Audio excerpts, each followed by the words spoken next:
I think feedback doesn't mean you have to do what everybody gives you feedback on, but I think you do have to listen to it. And you have to say, is this holding me back? Does this take me off the core strategy? Do I still believe, can I get there better, faster?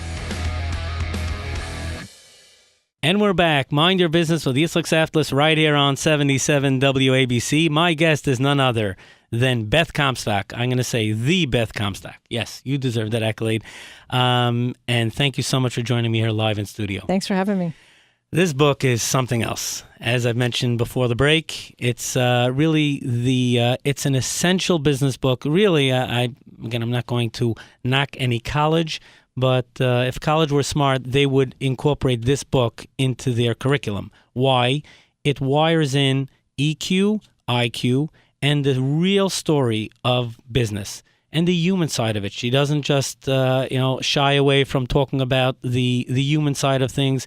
She was a vice chair at GE, so you could imagine already the responsibility that she carried.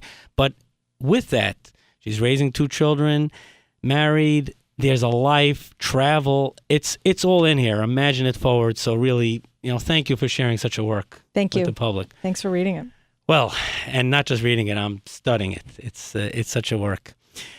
You talk in there about management is dead. Now, that's a strong way of putting it, but you wrote it, so perhaps you could explain. Yeah, what I mean by that, and it's a great segue to what you just said. I didn't go to business school. I studied biology. I didn't get my graduate degree, but this is what I learned from the School of Hard Knocks. We think in business that we can manage people. Right. We don't manage anyone. I mean, anyone who has a spouse knows, you want your partner to change. Right. They're going to be who they are. Right. And so I think in business, we somehow get in this idea that I'm a team leader. You're going to do everything I tell you to do. And I think if that was ever true, it's certainly not true now. It's a more distributed world. We have more feedback loops of data. We have employees everywhere. Mindset. And so what's your job as a, quote, manager? It's certainly not to manage the people. It's to manage the resources, the time, the opportunity.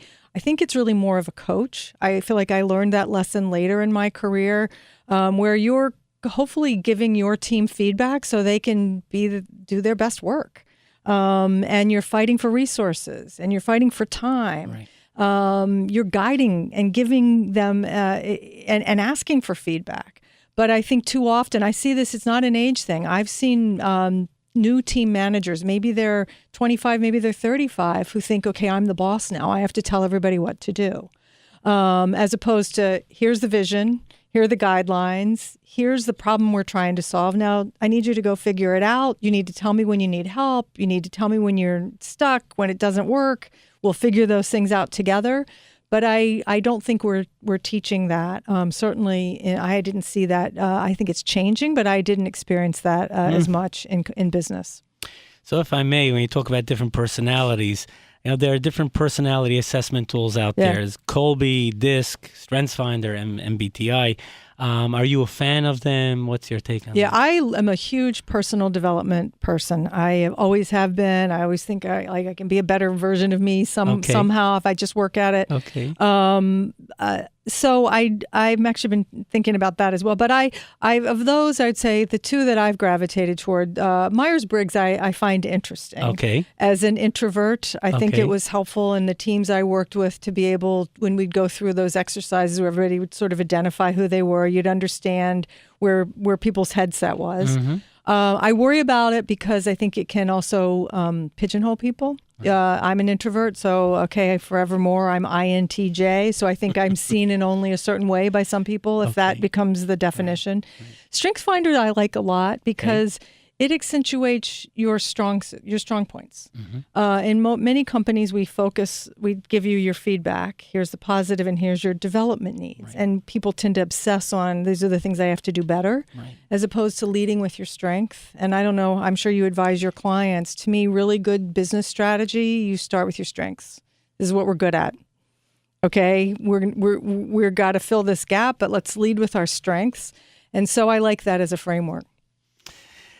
Let's talk about the book itself. I mean, even though I'm enjoying it, but I'm in business 30 years, Did you write this book for managers, bosses, if we could say workers, employees? Who's it for? Yeah, it's primarily for people mid to early career, and people who are struggling to make change happen. They feel often stuck. They have bosses who are gatekeepers who won't let them through the gate, or they're just not able to sell their idea. It's largely for that. I tried to take myself back to being in my 30s and 40s and how I navigated that. Right. I'm sorry to interrupt. Like you wrote in the book, said, I wish this book was there when I was starting. Right, exactly. And I think secondarily, it's for their bosses. It's for the people, the C-suite. To remind them that there are models that are changing and that they need to grant permission. As much as I'm saying to people, you have more permission than you think, like just grab agency. Mm-hmm. Bosses need to create the environment where people feel safe to do that. So it's not enough just for the individual. I love the honor of interviewing C-level executives and sharing their great advice and perspective on Mind Your Business. I'd love to get your feedback. Post it in the comments below and subscribe. You'll never miss an edition of Mind Your Business.